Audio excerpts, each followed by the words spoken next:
ফাইন্নাল জান্নাতা ফাইন্নাল জান্নাতা জান্নাতা জান্নাতা জান্নাতা জান্নাতা নাতে কোনো টান দেওয়া যাবে না, একদম স্পিডে জান্নাতা। জান্নাতা হ্যাঁ, এবার হয়েছে। আর নুনের উপরে তাসদিদ থাকলে মনে রাখবেন সবাই, এখানে গুণনা করতে হবে, ওয়াজিব গুণনা, ঠিক আছে? নুনের উপরে তাসদিদ থাকলে অবশ্যই আমাদের কি করতে হবে? গুণনা করে বলতে হবে। গুণনা করতে হবে। নুন এবং মিম এই দুই হরফের উপরে তাসদিদ থাকলে সব সময় গুণনা করতে হয়। ফা ইন্নাল জান্নাতা, ফাইন্নাল জান্নাতা না, ফা ইন্নাল জান্নাতা ফাইন্নাল জান্নাতা জান্নাতা। জান্নাতা হ্যাঁ, এবার হয়েছে। আচ্ছা, এবার পরেরটা বলেন।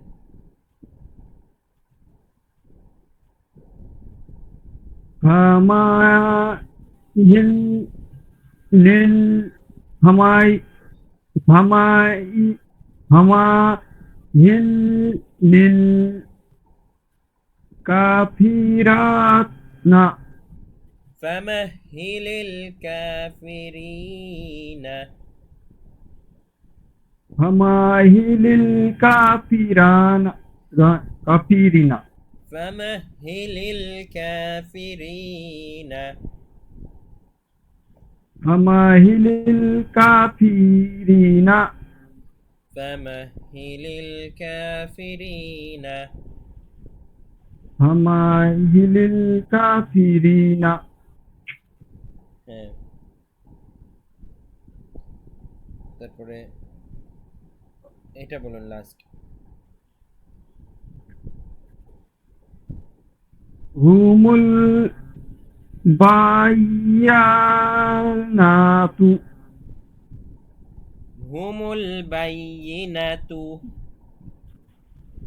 বাইনাতু হুমুল বাইয়িনাতু হুমুল বাইনাতু হুমুল বাইয়িনাতু বাইনাতু বাইয়িনাতু বাইনাতু হুমুল বাইয়িনাতু। হুমুল বাইনাতু হুম,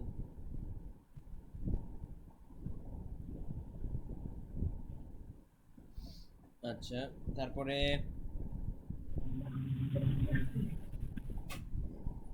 আহ, এবার বলবেন এস কে শাহিদ আফরোজ ভাই।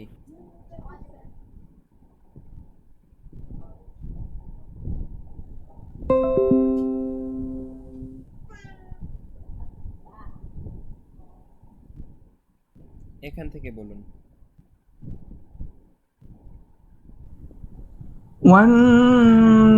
ওয়ান্নাসিতাতি এখানে হচ্ছে আইন আছে। ওয়ান ও এর আগেরটা ওয়ান্নাজিআতি, হ্যাঁ, যেটার নিচে মাউস আমি দিয়েছি সেটা। আমি ভেবেছি পরেরটা বলছি আচ্ছা, ওয়ান্নাজিআতি হ্যাঁ, ওয়ান্নাজিআতি।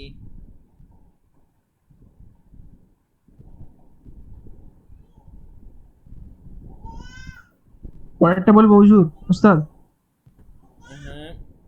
হ্যাঁ, হ্যাঁ, এবার পরেরটা পরেরটা বলবো এটা বলুন। ওয়ান্নাশিতাতি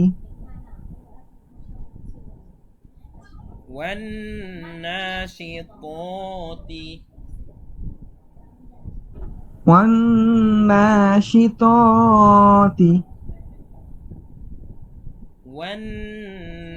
ওয়ান্নাশিতাতি। ওয়ান্নাশিতাতি হ্যাঁ,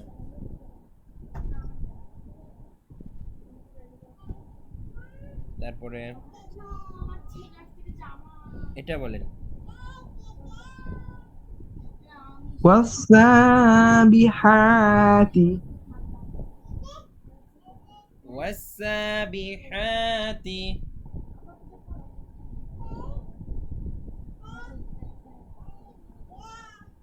والسابحات.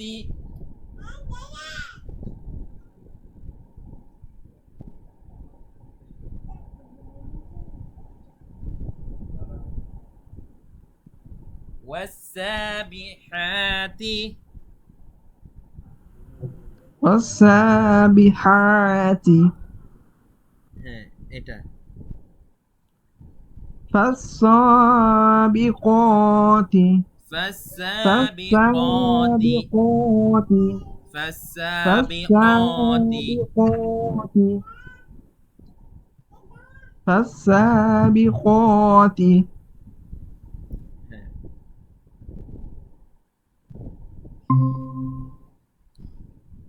তারপরে আচ্ছা এটা বলুন।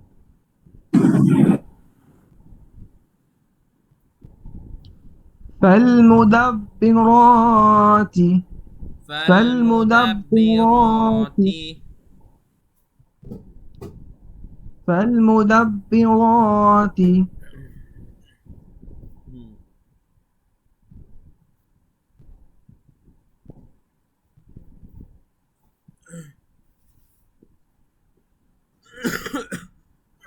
হুম,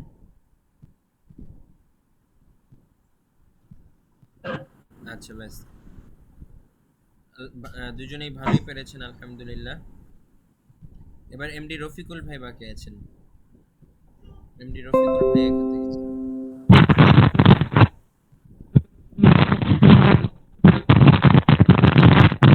এখান থেকে,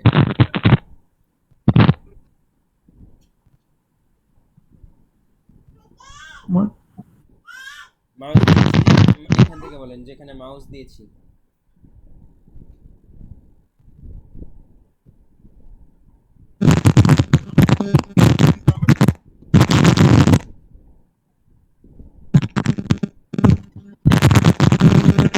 সাউন্ড আসছে ঘ্যার ঘ্যার, ভাইজান বুঝতে যাচ্ছে না আওয়াজ, একটা ঘ্যার ঘ্যার সাউন্ড আসছে।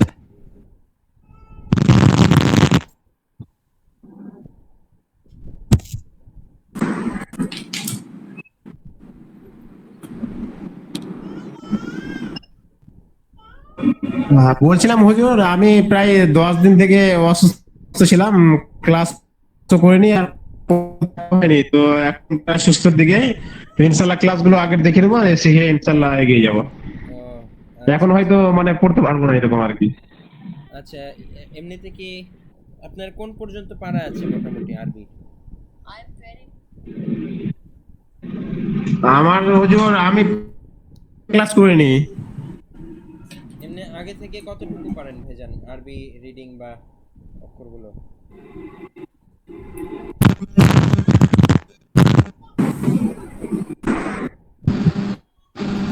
সাউন্ডটা শোনা যাচ্ছে না কিন্তু।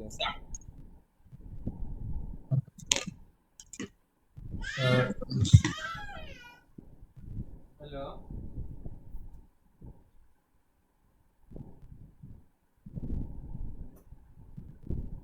সাউন্ড শোনা যাচ্ছে না ভাইজান?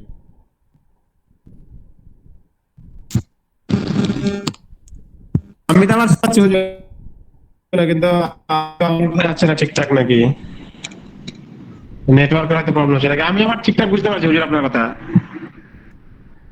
ও, এখন আপনার সাউন্ড শোনা গিয়েছে।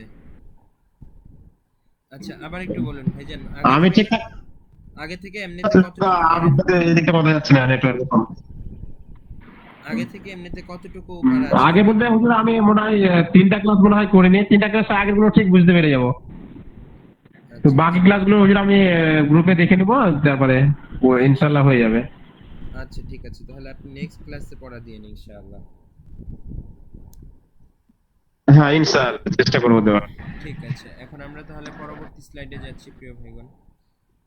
উম, এই স্লাইডে বাকি দুজন পেরেছেন মাশাআল্লাহ।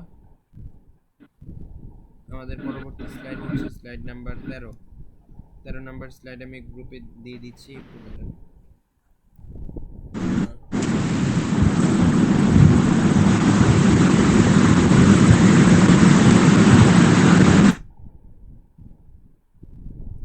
আহ, 13 নাম্বার স্লাইড।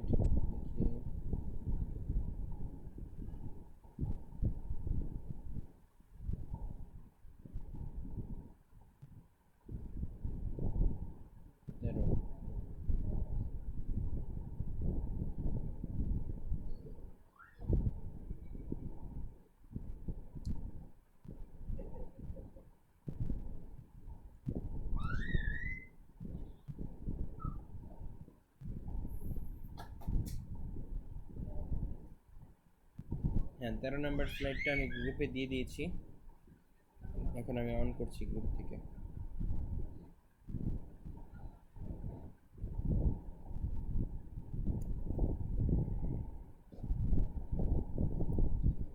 তেরো নম্বর লেকচার শিটে আমাদের রয়েছে মাদের বিবরণ, মদের 10টি প্রকার।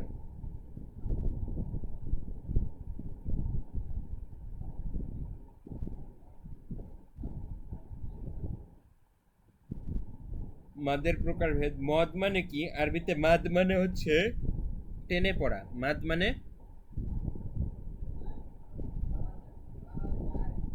টেনে পড়া।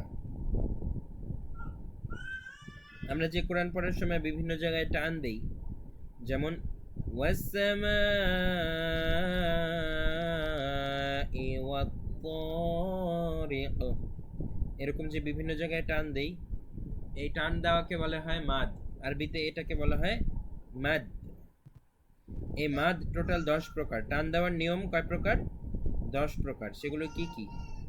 1 আলিফ মাদ, 3 আলিফ মাদ, 4 আলিফ মাদ। এগুলো আবার 1 আলিফ মাদ 3 প্রকার, 3 আলিফ মাদ হচ্ছে 2 প্রকার, টোটাল হলো 5 প্রকার। আর 4 আলিফ মাদ আবার 5 প্রকার। এই সব মিলিয়ে টোটাল হলো 10 প্রকার। তাহলে মাদ প্রাথমিকভাবে কয় ধরনের হয়? 3 ধরনের। 1 আলিফ, 3 আলিফ, 4 আলিফ। 1 আলিফ দিতে হয় 3 সময়ে, তারপরে 3 আলিফ টান দিতে হয় 2 সময়ে, আর 4 আলিফ টান দিতে হয় 5 সময়ে, 5 ক্ষেত্রে। 5টা নিয়ম খাটলে আর কি, এখানে আলাদা আলাদা নিয়ম আছে, সেই নিয়মগুলো আজকে আমরা শিখবো, গুরুত্বপূর্ণ।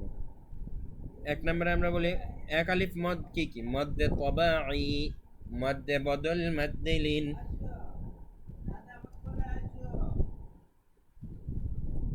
মদ্দে তবাই, মদ্দে বদল, মদ্দে লিন, এগুলো হচ্ছে 1 আলিফ মাদ।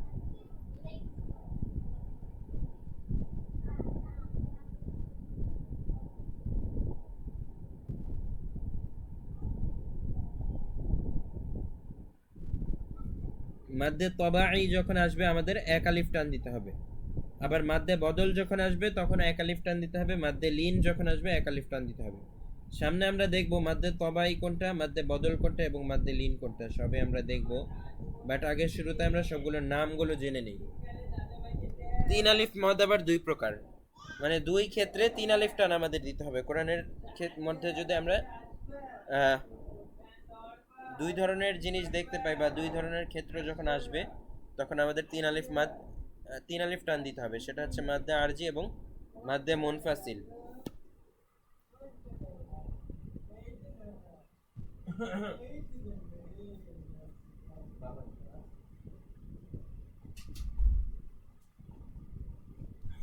হ্যাঁ, 3 আলিফ মাদ হচ্ছে এই 2 প্রকার, এবং সর্বশেষ 4 আলিফ টান দিতে হবে আমাদের যেসব জায়গায়, এটা হচ্ছে 5 প্রকার। সেটা কি কি? মাদ্দে লাজিম আলমি মুসাক্কাল, মাদ্দে লাজিম কালবি মুখাফফাফ, তারপর আবার মাদ্দে লাজিম হারফি মুসাক্কাল, মাদ্দে লাজিম হারফি মুখাফফাফ, আর সর্বশেষ মাদ্দে মুত্তাসিল। এগুলার প্রত্যেকটার পরিচয় আমরা জানবো, এই যে এখন আসছে। খুব সহজ, আমরা আগেও পড়েছি, জাস্ট এখন নিয়ম আকারে আমরা জানবো। মাদ্দে তবাই কাকে বলে আমরা জানবো। মাদের হরফ হলে ডান দিকের উচ্চারণকে 1 আলিফ টেনে পড়তে হয়। মাদের হরফ যখন আসবে ডান দিকের উচ্চারণকে কয় আলিফ টানতে হবে? 1 আলিফ টানে পড়তে হবে। মদ্দে তবাই কি কি আমরা দেখি। খারা জবর থাকলে সেটাকে বলা হয় মদ্দে তবাই, খারা জের থাকলেও সেটাকে বলা হয় মদ্দে তবাই। একইভাবে খারা জবর খারা জের উল্টা পেশ থাকলে 1 আলিফ টেনে যে পড়তে হয়, এই বিষয়টাকে বলা হয় মদ্দে তবাই। খারা জবর খারা জের খারা আর উল্টা পেশ থাকলে 1 আলিফ যে টেনে পড়তে হয়, এই জিনিসটাকে বলা হয় মদ্দে তবাই। খারা জবর খারাজের উল্টা পেশ ছাড়াও আরেকটা নিয়ম আছে মদ্দে তবাইর, সেটা হচ্ছে জবরের বাম পাশে খালি আলিফ যদি থাকে, এই যে দেখেন জবরের বাম পাশে খালি আলিফ, পেশের বাম পাশে যজমালা ওয়াও এবং জেরের বাম পাশে যজমালা ইয়া, এগুলা যদি আসে 1 আলিফ টেনে পড়তে হয়। এই নিয়মগুলোকে মদ্দে তবাই বলে। অর্থাৎ মদ্দে তবাই এই 2 ক্ষেত্রে, খারা জবর খারাজের উল্টা পেশ হইলে, অথবা জবরের বাম পাশে খালি আলিফ, জেরের বাম পাশে যজমালা ওয়াও এবং পেশের বাম পাশে জেরের বাম পাশে যজমালা ইয়া এবং পেশের বাম পাশে যজমালা ওয়াও, এগুলা হইলে এই 2টা ক্ষেত্রে মদ্দে তবাই এগুলাকে বলা হয় আর কি। যেমন আপনারা এখানে দেখতে পাচ্ছেন আপনারা সবাই অলরেডি এটা জানেন, জানা জিনিসটা এখানে নিয়ম আকারে উপস্থাপন করেছে। যেমন এখানে দেখেন বা আলিফ জবর বা দেওয়া আছে, এই যে এখানে যে আমরা এক আলিফ টানলাম, এটার নামই আর কি মধ্যে তবাই। মোট কথা আপনাদের জানা জিনিসটার নাম আজকে আমরা জানলাম। এটাকে কি বলা হয়? মধ্যে তবাই বলা হয়। সবাই আমার সাথে একটু বলুন, এটাকে কি বলা হয় এই টানকে?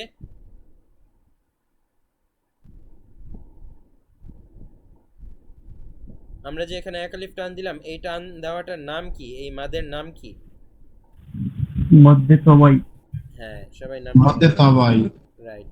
তারপরে বা ওয়াও পেশ বু, এটাও আপনারা জানেন এখানে এক আলিফ টান দিতে হয়, পেশের বাম পাশে যজমলা ওয়াও আছে, এটাও মধ্যে তবাই।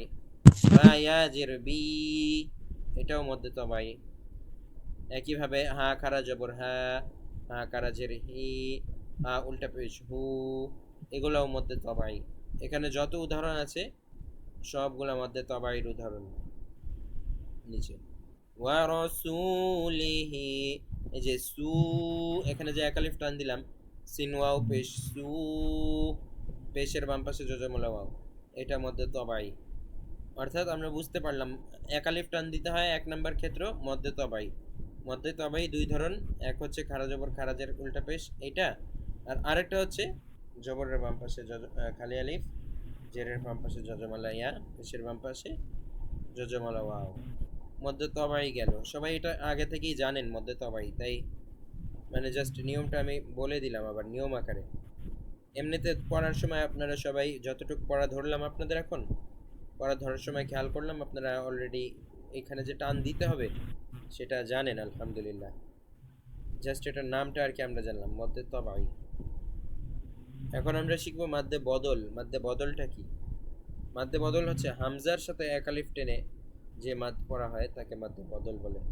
যেমন দেখেন, হামজার উপরে যদি খারা জবর খারাজের উল্টা পেশ থাকে, আবার হামজার পাশে যদি পেশের বাম পাশে যজমালা ওয়াও, এটা যদি হামজার ক্ষেত্রে থাকে, মানে মোট কথা আগে যেটা শিখছি একই জিনিস, খালি এখন এখানে হামজার পাশে যদি এই জিনিসগুলো থাকে, হামজার উপরে বা হামজার পাশে, এটা হচ্ছে মাদ্দে বদল।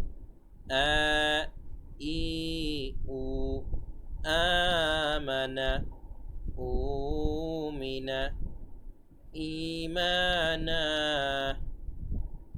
ওয়ালাল আখিরাতু ওয়াল উলা উতুল কিতাবা আয়াতাল কুবরা, এটা হচ্ছে মাদ্দে বদল। একই জিনিস। মাদ্দে লিন, আমরা আজকে মাদ্দে লিন পর্যন্তই শিখবো, এটাই আমাদের লাস্ট। এই তিনটা আপনারা মুখস্থ করবেন নাম সহ, কোনটা কাকে বলে, ঠিক আছে? মুখস্থ করতে হবে। 10টার মধ্যে অনেকগুলা, একবারে সব দিলে মনে রাখতে পারবেন না, এই জন্য আমরা দুই তিনটা করে দিব। মাদ্দে লিনটাই আজকের লাস্ট। লিনের হরফের বামের হরফে ওয়াকফ করলে এক আলিফ টেনে পড়াকে মাদ্দে লিন বলে, ঠিক আছে? যেমন দেখেন, নর্মালি পড়ার সময় আমরা এখানে পড়ছি নাউমু, নর্মালি পড়ার সময় কি পড়ছি? নুন ওয়াও জবর নাও মিম পেশ মু, নাউমু।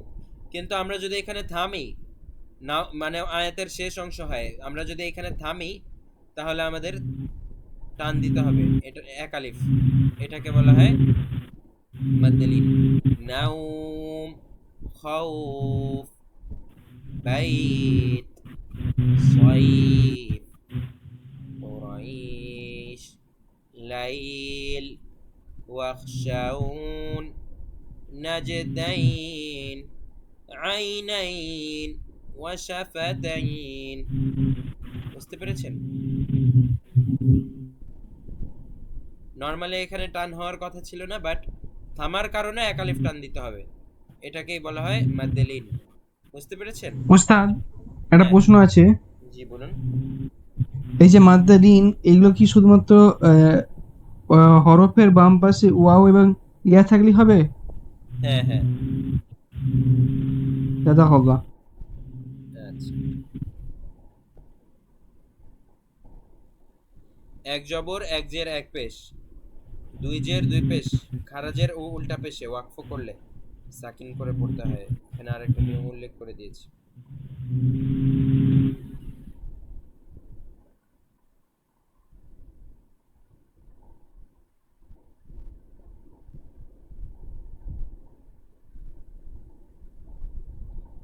এখানে আরেকটা নিয়মও আছে, যেমন দেখেন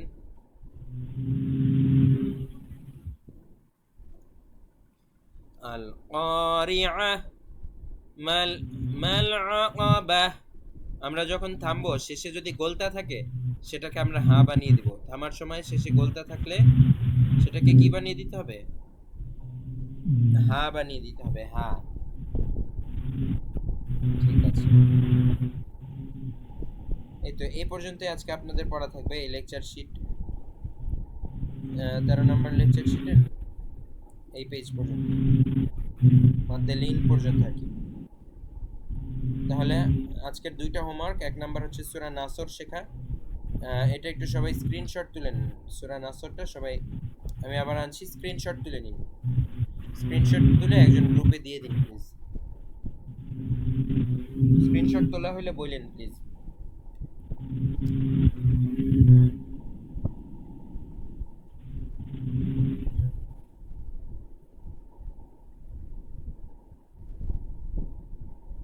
তোলা হয়েছে কি?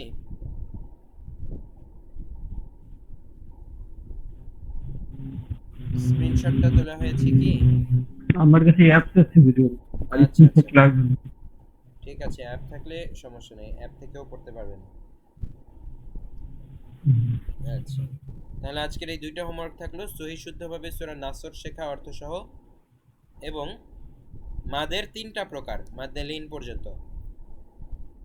ঠিক আছে, সবাইকে অসংখ্য ধন্যবাদ। আমরা আমাদের হুজুর, আজকের ক্লাস শেষ করব। কারো কোনো প্রশ্ন থাকলে বলতে পারেন।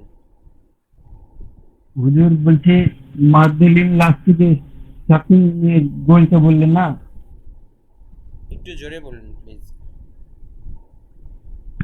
সে মাদ্দেলিনে যে সাকিন নেই লাস্টে গোল হয়ে, হ্যাঁ, ওটা একটু বুঝিয়ে দিন। আমি আবার যাচ্ছি লেকচার শিটে।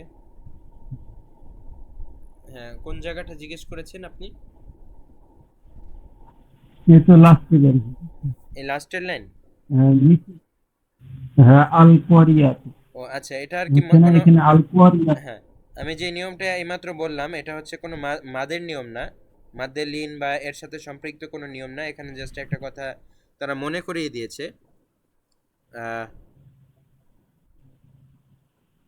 এটা হচ্ছে আপনার থামার নিয়ম, থামার, আপনি আয়াতের শেষে কিভাবে থামবেন সেই নিয়ম। মনে করেন আয়াতের শেষে যদি গোলতা থাকে, এরকম গোলতা, এই যে গোলতা দেখতে পাচ্ছেন, গোলতা যদি থাকে আর আমরা যদি ওখানে থামি, আল ক্বারিআতু, হ্যাঁ, আমরা এরকম বলতে পারবো না, আমাদের বলতে হবে আল ক্বারিআহ, ওইটাকে হা বানিয়ে দিতে হবে। গোলতাকে কি বানিয়ে দিতে হবে? হা বানিয়ে দিতে হবে। বুঝতে পেরেছেন নিয়মটা? জি জি হুজুর। আর অন্য কোনো হরফের সঙ্গে হুজুর? যে হ্যাঁ, আর কি বলেছেন? বলছি হুজুর, অন্য কোনো হরফ হলে হবে না, শুধু তাই? শুধু গোলতা থাকলেই এরকম আমরা হা বানাবো, শুধুমাত্র গোলতাকেই হা ঠিক বানাবো। আছে, ঠিক আছে হুজুর। এরকম আল ক্বারিআহ, এই পেশটাও বাদ চলে যাবে, উপরের পেশ বা যেটাই থাকে চিহ্ন এগুলি বাদ চলে যাবে। সেটা তো নরমালি শেষ জি অক্ষরে এমনিই বাদ যায়। ফাক্কু রাকাবাহ, মাল ক্বারিআহ, এভাবে, ঠিক আছে? জি হুজুর। আচ্ছা, ঠিক আছে, সবাইকে অসংখ্য ধন্যবাদ। আমরা তাহলে আমাদের আজকের ক্লাস এখানেই শেষ করছি। ওয়ামা তাওফিকি ইল্লা বিল্লাহ। আসসালামু আলাইকুম ওয়া রাহমাতুল্লাহ। ওয়ালাইকুম আসসালাম ওয়া রাহমাতুল্লাহি ওয়া বারাকাতুহু।